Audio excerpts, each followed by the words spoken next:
Saudara, hari ini saya ingin menyampaikan sesuatu yang saya percaya Roh Kudus tanamkan dalam hati saya, yaitu mengenai kita semua bergerak berfungsi dalam rencana Allah. Siapa di sini yang mau bergerak dan berfungsi dalam rencana Allah? Amin. Kita tidak hanya bergerak, kita mau bergerak sesuai dengan kehendaknya. Betul apa tidak? Kita tidak hanya mau sibuk, kita mau sibuk melakukan kehendak Bapa.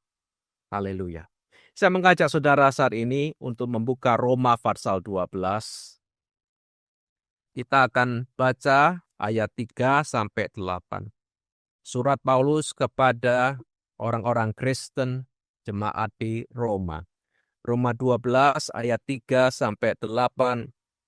Dan saya percaya Roh Kudus memakai pesan ini untuk menggugah hati saudara, untuk terjun dalam suatu pelayanan, untuk melakukan kehendak Bapa. Haleluya.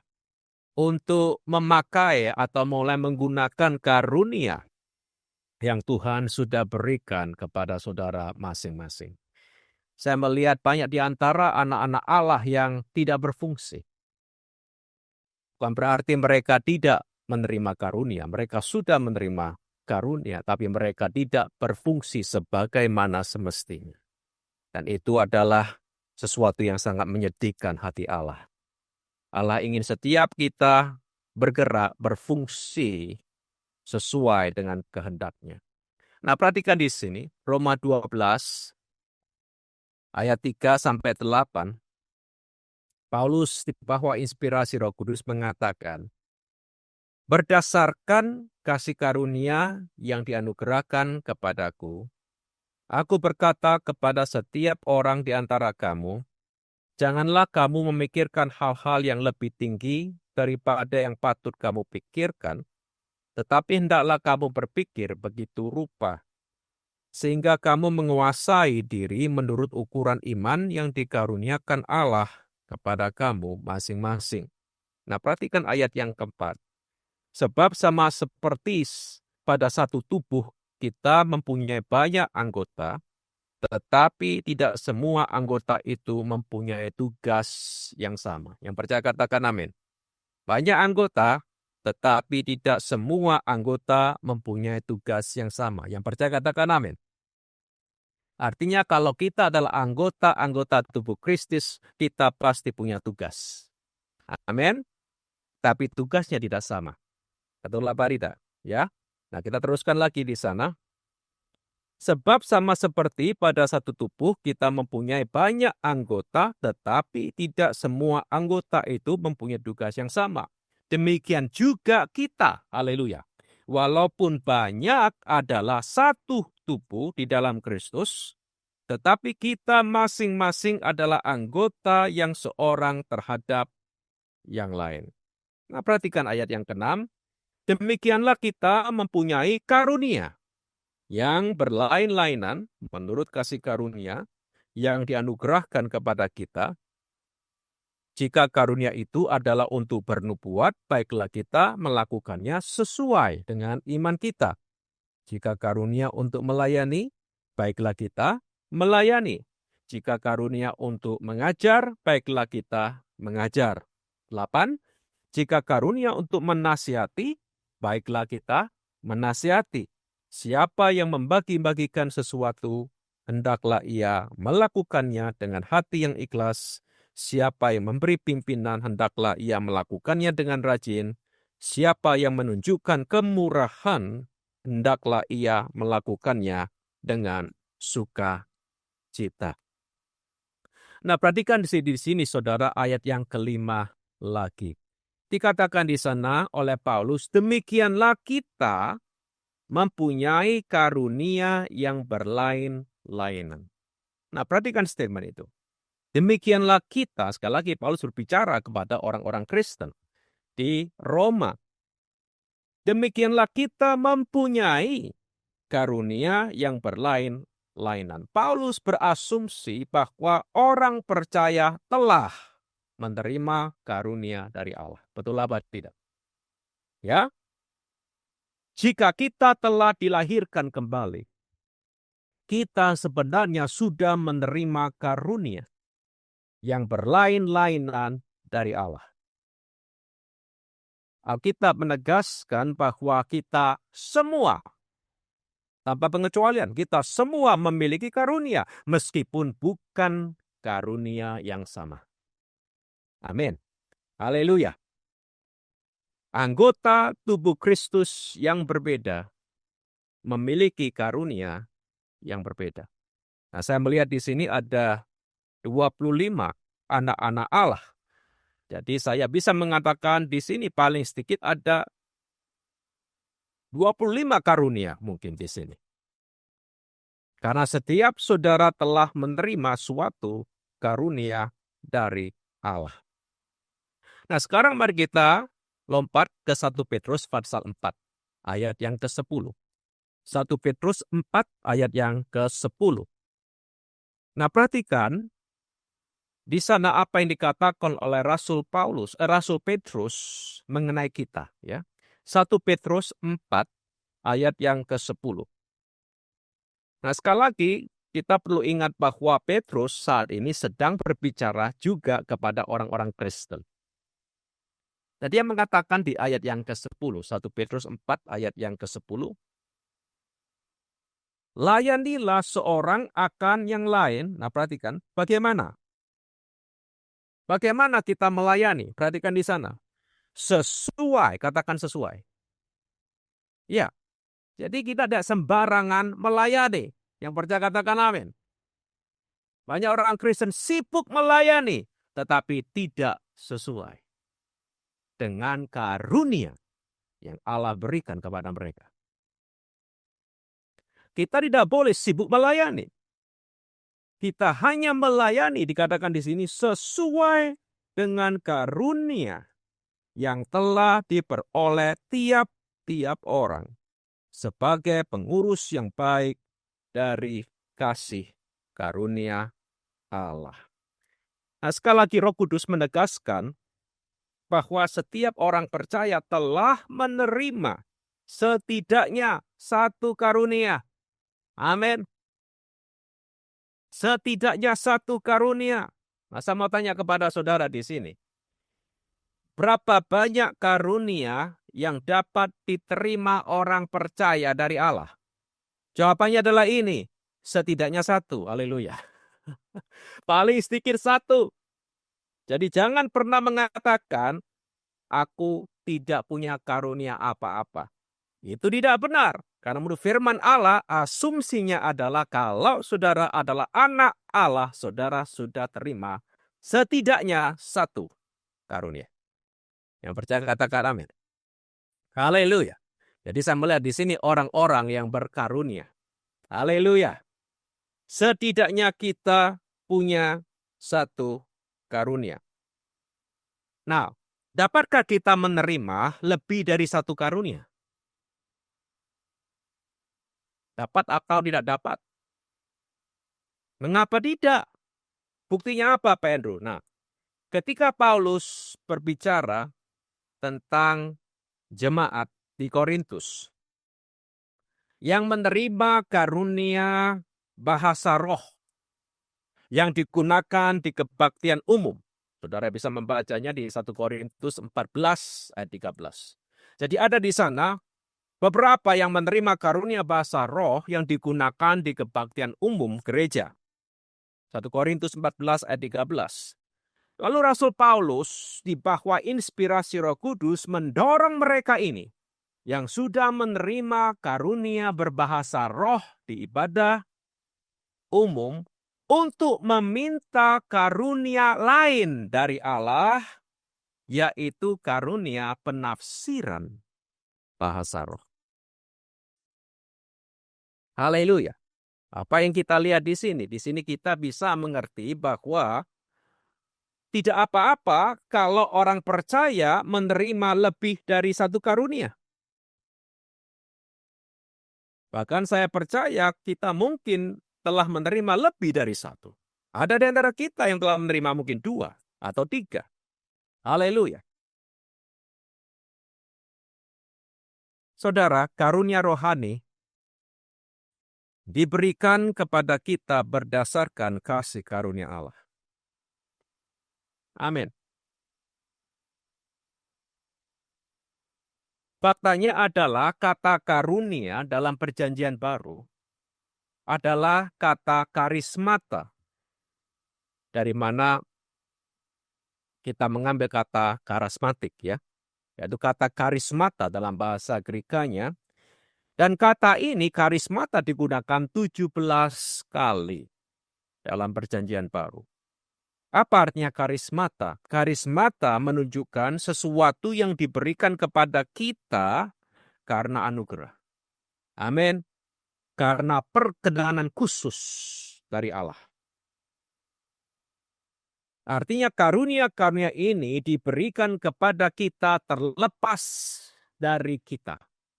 Terlepas dari kebaikan kita, terlepas dari performa kita, bukan karena kita. Haleluya. Karismata adalah hadiah yang diberikan kepada kita meskipun kita tidak pantas mendapatkannya. Haleluya. Jadi kalau kita menerima suatu karunia atau lebih dari satu karunia, kita tidak boleh sombong. Amin. Karena apa? Karena diberikan bukan karena kita, tetapi karena anugerah, karena perkenanan khusus. Haleluya. Dari Allah kepada kita. Jadi karismata mengingatkan kita akan perpisahan penuh antara nilai, jasa, kebaikan penerima, dan karunia-Nya. Karunia yang kita terima tidak ada hubungannya, saudara, dengan jasa kita, dengan kebaikan kita, dengan kerohanian kita. Karunia yang diberikan kepada kita dengan cuma-cuma. Haleluya, berdasarkan anugerah Allah.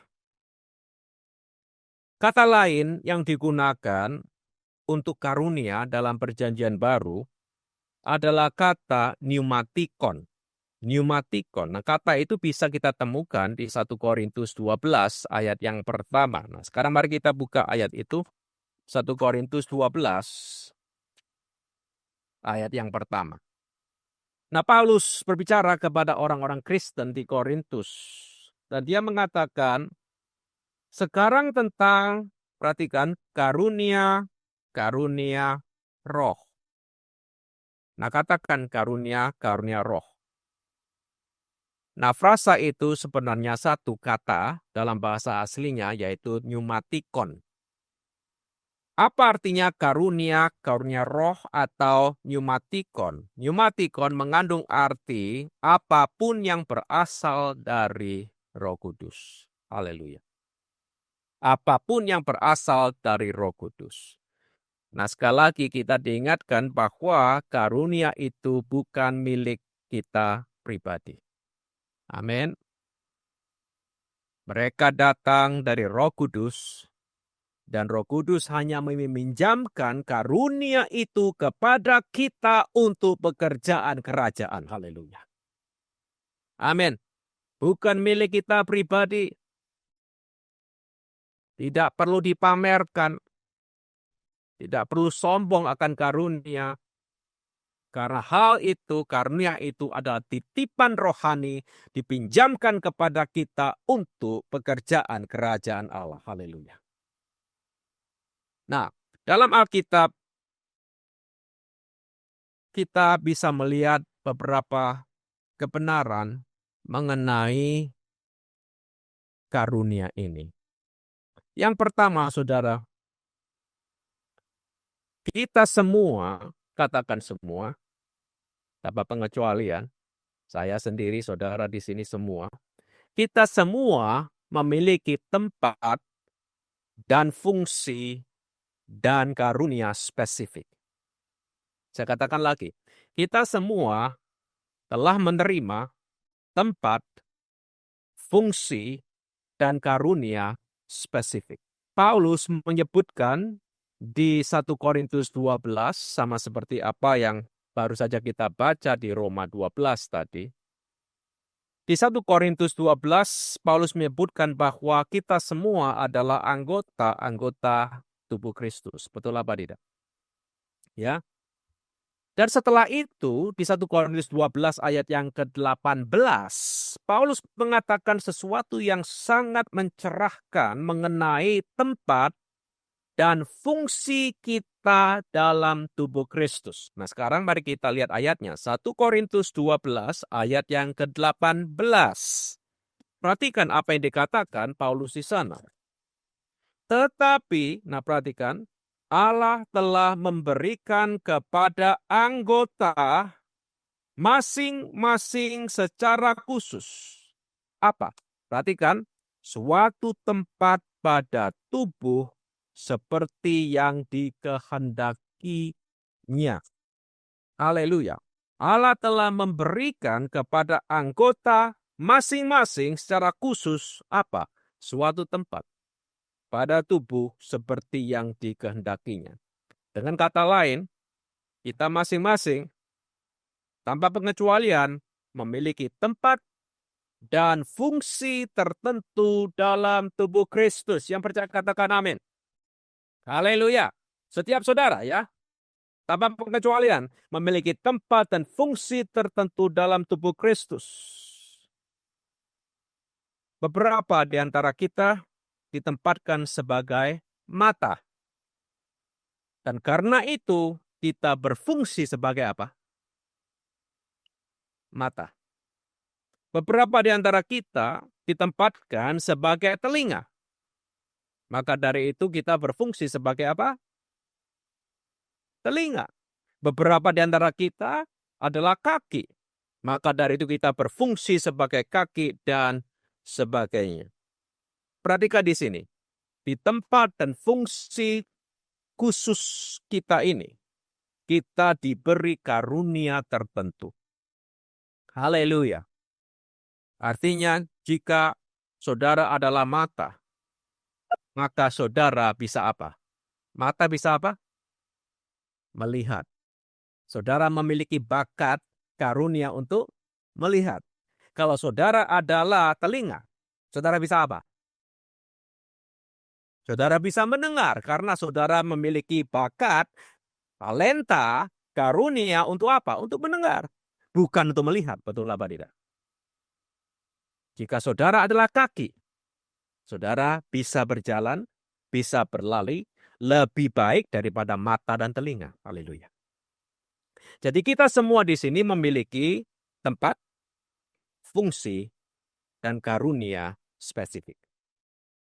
Haleluya. Amin. Nah, kebenaran yang kedua yang perlu kita amati dari firman Allah mengenai karunia adalah ini. Kita ini mengalir dalam karunia sesuai dengan iman kita. Saya katakan lagi, kita mengalir dalam karunia sesuai dengan iman kita. Nah, sekarang mari kita buka Roma 12 ayat yang ketiga lagi. Berdasarkan kasih karunia yang dianugerahkan kepadaku, aku berkata kepada setiap orang di antara kamu, janganlah kamu memikirkan hal-hal yang lebih tinggi daripada yang patut kamu pikirkan, tetapi hendaklah kamu berpikir begitu rupa, sehingga kamu menguasai diri menurut, perhatikan di sana, sehingga kamu menguasai diri menurut apa? Ukuran iman yang dikaruniakan Allah kepada kamu masing-masing. Nah, perhatikan ungkapan frasa ukuran iman di sana. Nah, ungkapan ini, ukuran iman memiliki dua pengertian. Yang pertama, ungkapan ini, frasa ini merujuk pada iman yang menyelamatkan yang kita masing-masing terima melalui pendengaran Injil. Melalui iman yang menyelamatkan ini, yang saya sebut iman awal, atau dalam bahasa Inggrisnya saving faith, kita menerima kuantitas iman yang sama melalui pendengaran Injil. Dan dengan menggunakan iman ini kita menerima kasih karunia keselamatan dalam Yesus. Kalau kita melihat konteks Roma yang lebih luas, Paulus menggunakan iman sebagian besar untuk merujuk pada iman yang menyelamatkan. Yang kedua, ungkapan ukuran iman di sini, di Roma 12 ayat yang ketiga, juga dapat merujuk pada iman yang Allah berikan sehubungan dengan karunia spesifik yang Dia berikan kepada kita. Kalau kita melihat konteks langsung dari Roma 12. Nah, sekarang mari kita perhatikan ayat yang ke-6.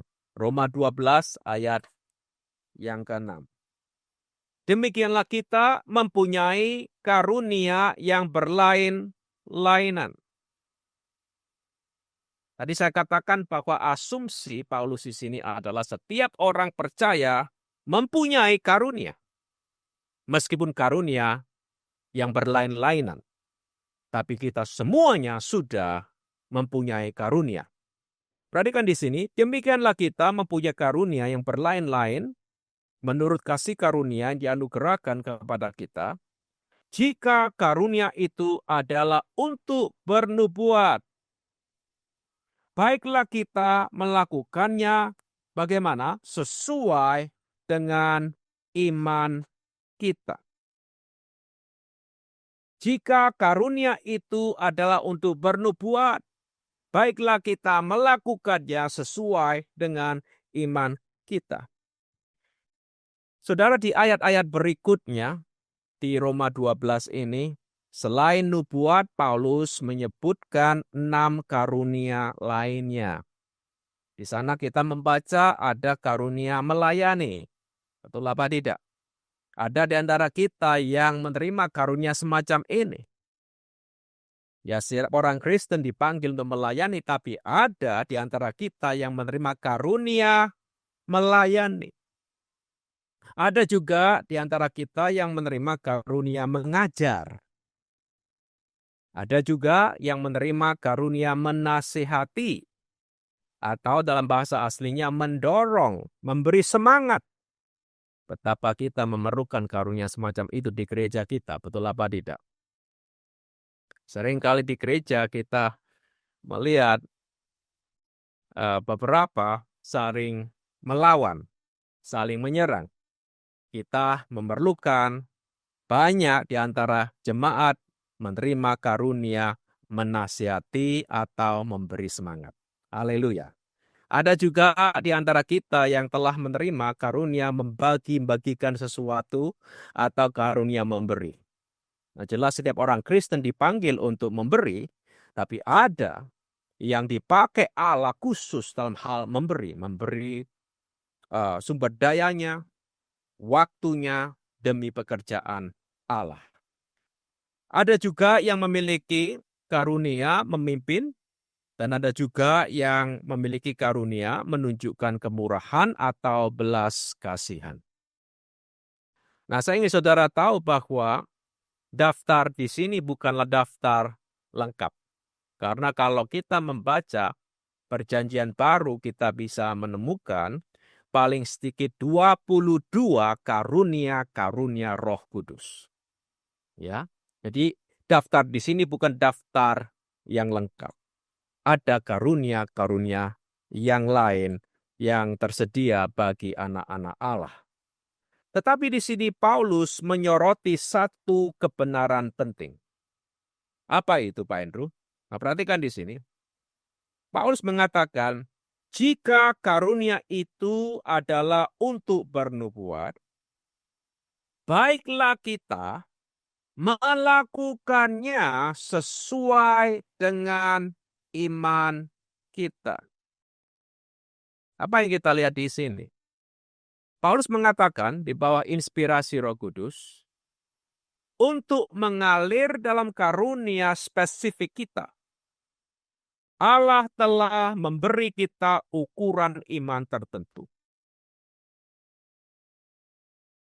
Nah, ini berarti jenis iman yang dibutuhkan oleh setiap anggota bervariasi dari orang ke orang. Misalnya, kalau saudara adalah mata dalam tubuh Kristus, Allah akan memberi saudara iman mata. Saudara bersama saya di sini. Amin.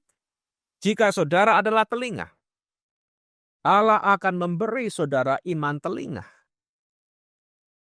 Kalau saudara adalah kaki, Allah akan memberi saudara iman kaki. Jika saudara memeriksa hidup saudara dengan seksama sebagai orang percaya, saudara akan menemukan bahwa Roh Kudus melalui proses waktu telah menuntun saudara untuk mengembangkan iman tertentu untuk fungsi spesifik saudara dalam tubuh Kristus. Misalnya dalam kehidupan pribadi saya, sejak saya menjadi Kristen, puluhan tahun yang lalu, sejak saya dilahirkan kembali, Roh Kudus telah memberi saya keinginan yang kuat di hati saya untuk mempelajari firman-Nya, membaca buku-buku yang baik, bertemu dengan banyak mentor yang berbeda demi mengembangkan iman saya dalam pelayanan pelepasan. Nah, ini bukan pilihan saya. Ini semua berdasarkan pimpinan Roh Kudus. Bersama saya di sini. Sejak saya masih bayi rohani, Dia mulai membimbing saya ke area pelayanan pelepasan.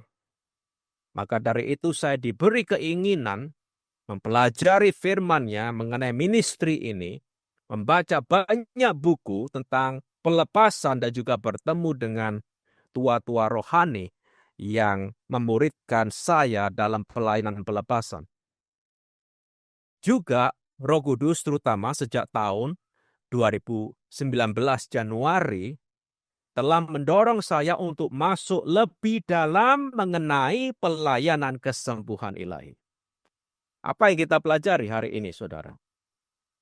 Roh Kudus dalam caranya dan waktunya akan mengembangkan dalam setiap anggota, dalam setiap kita, tipe iman tertentu. Amin. Untuk mengalir dalam karunia khusus yang Tuhan telah berikan kepada kita, sesuai dengan tempat dan fungsi kita dalam tubuh Kristus. Haleluya. Perhatikan ayat yang ke-6 lagi di sana. Paulus mengatakan statement ini, demikianlah kita mempunyai karunia yang berlain-lainan menurut kasih karunia yang dianugerahkan kepada kita. Nah, perhatikan, jika karunia itu adalah untuk bernubuat, baiklah kita melakukannya sesuai dengan iman kita. Nah, perhatikan, Allah mau kita menggunakan karunia kita. Betul apa tidak? Paulus mengatakan jika karuniamu bernubuat, lakukan itu. Betul apa tidak? Jangan berdiam diri. Jangan pasif. Gunakan karuniamu. Bagaimana? Perhatikan, sesuai dengan iman kita. Bagaimana kita mempraktekkan? Bagaimana kita menggunakan karunia kita? Karunia mengalir sesuai dengan iman kita. Haleluya. Efektivitas karunia tumbuh seiring dengan bertumbuhnya iman kita. Haleluya. Amin. Ukuran iman yang telah Allah berikan kepada saudara untuk mengalir dalam karunia spesifik, saudara tidak seharusnya stagnan. Bahkan ketika iman yang berhubungan dengan karunia itu bertumbuh, maka kemampuan kita untuk berfungsi dalam karunia itu juga akan bertumbuh. Jadi di sini kita melihat yang pertama tadi, setiap kita memiliki tempat, fungsi, dan karunia spesifik. Dan yang kedua, kita semua mengalir dalam karunia sesuai dengan iman kita. Yang ketiga, saudara. Kalau itu benar, jelas itu benar. Itu berarti bahwa iman adalah landasan peluncuran karunia. Iman adalah landasan peluncuran karunia. Nah, sekarang mari kita buka Galatia pasal yang ketiga, ayat yang kedua. Galatia 3, ayat yang kedua. Saat ini Paulus berbicara kepada jemaat di Galatia. Nah, perhatikan apa yang dikatakan Paulus di sana, Galatia 3 ayat yang kedua. Hanya ini yang hendak ku ketahui daripadamu. Adakah kamu telah menerima roh karena melakukan hukum Taurat atau karena percaya kepada pemberitaan Injil? Perhatikan di sini. Ini pertanyaan yang ditanyakan kepada jemaat di Galatia. Apakah engkau telah menerima roh karena engkau mengikuti hukum Taurat atau karena percaya kepada pemberitaan Injil? Frasa telah menerima roh di sini mengacu pada berbagai manifestasi Roh Kudus yang menghasilkan kelahiran baru, pengudusan, kesembuhan, pelepasan, mujizat di antara jemaat di Galatia. Dan Paulus bertanya kepada mereka, engkau mengalami semuanya ini apakah karena engkau mentaati hukum Taurat atau percaya kepada pemberitaan Injil? Jelas jawabannya, jelas sekali. Yaitu orang-orang Kristen di Galatia mengalami semuanya ini karena mereka percaya kepada pemberitaan Injil. Paulus di sini mengatakan bahwa Roh Kudus memanifestasikan dirinya dalam karunia-karunianya dan mujizatnya sesuai dengan iman jemaat. Bukan melalui kepatuhan legalistik pada hukum Taurat. Bersama saya di sini. Amin. Nah, 2 ayat kemudian di ayat yang kelima, Paulus menekankan poin yang sama. Nah, perhatikan sekarang ayat yang kelima. Jadi bagaimana sekarang? Apakah ia yang menganugerahkan roh kepada kamu dengan berlimpah-limpah dan yang melakukan mujizat di antara kamu berbuat demikian karena kamu melakukan hukum Taurat atau karena kamu percaya kepada pemberitaan Injil? Apakah ia, Allah Bapa, menganugerahkan kepada kita semua? Perhatikan kata menganugerahkan di sana di ayat yang kelima. Dikatakan bagaimana sekarang, apakah ia yang menganugerahkan? Kalau kita membuka kamus Alkitab, kata menganugerahkan di sana mengandung arti menganugerahkan terus-menerus. Bukan satu kali saja, terus-menerus. Apakah ia, Allah Bapa, yang menganugerahkan terus-menerus roh kepada kamu dengan berlimpah-limpah dan yang melakukan? Sekali lagi, kalau kita buka kamus Alkitab, kata melakukan di sana mengandung arti melakukan terus-menerus. Mujizat di antara kamu berbuat demikian karena kamu melakukan hukum Taurat atau karena kamu percaya kepada pemberitaan Injil. Jawabannya sudah jelas.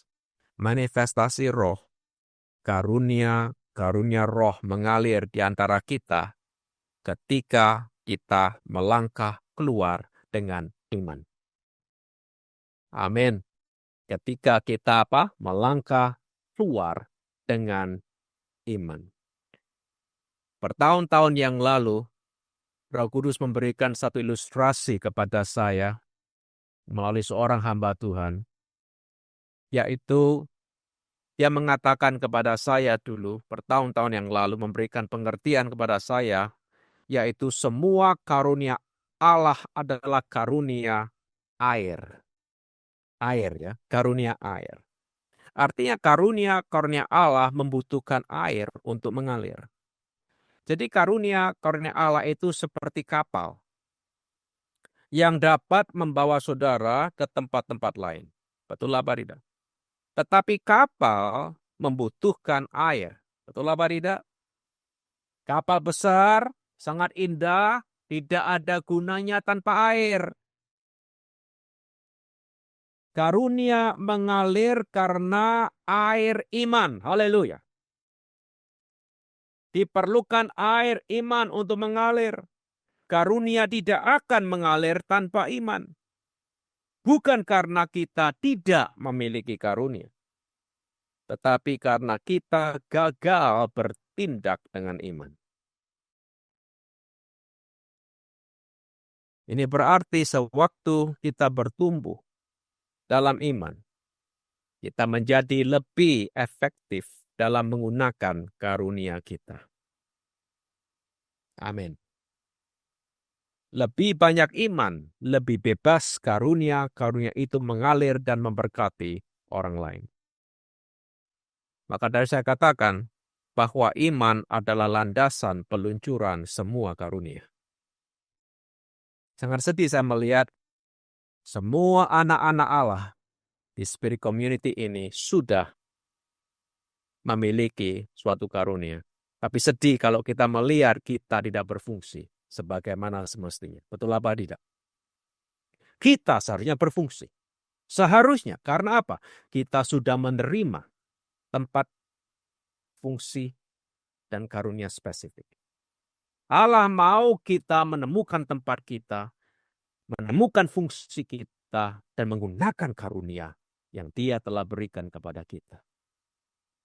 Lalu bagaimana karunia bisa mengalir dari kita? Jawabannya adalah satu, melangkah dengan iman. Melangkah dengan iman. Ingat tadi saya katakan, karunia itu indah seperti kapal yang megah, yang indah. Tapi tanpa air, kapalnya itu tidak berguna. Kita tahu bahwa kapal diciptakan bukan untuk diparkirkan di pelabuhan. Betul apa tidak? Kapal diciptakan untuk berlayar. Dan supaya kapal ini berlayar, kapal memerlukan air. Haleluya. Berapa banyak anak-anak Allah di sini yang mau melangkah dengan iman? Kalau itu kerinduan hati saudara,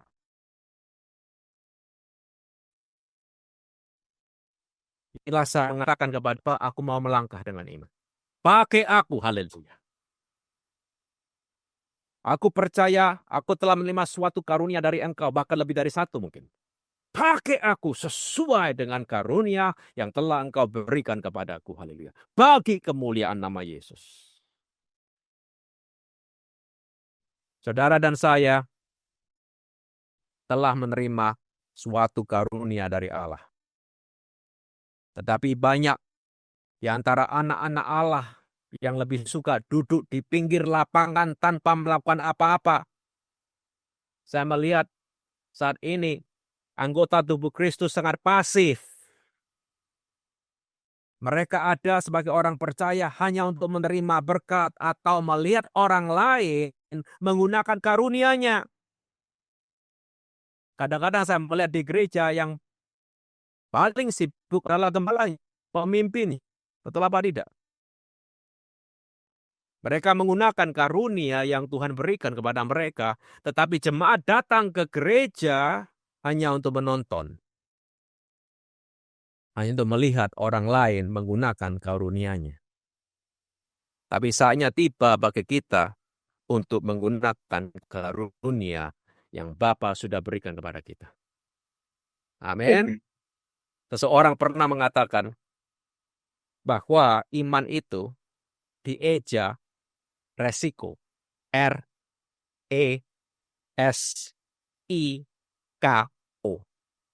Iman dieja resiko. Artinya apa? Kalau kita melangkah keluar dengan iman, kita mengambil resiko. Betul apa tidak? Tanpa melangkah keluar dengan iman, saudara tidak akan pernah berlayar. Tanpa melangkah keluar dengan iman, saudara tidak akan pernah menggunakan karunia yang Bapa telah berikan kepada saudara. Jadi hari ini saya mengajak setiap kita, ayo kita berani melangkah keluar dengan iman. Berani mengatakan kepada Bapak, pakai aku. Amin. Aku percaya Engkau telah memberikan suatu karunia kepadaku. Pakai aku sesuai dengan karunia yang telah Engkau berikan kepadaku. Dan saudara akan menjadi orang percaya yang menjadi berkat bagi banyak orang. Haleluya. Puji Tuhan.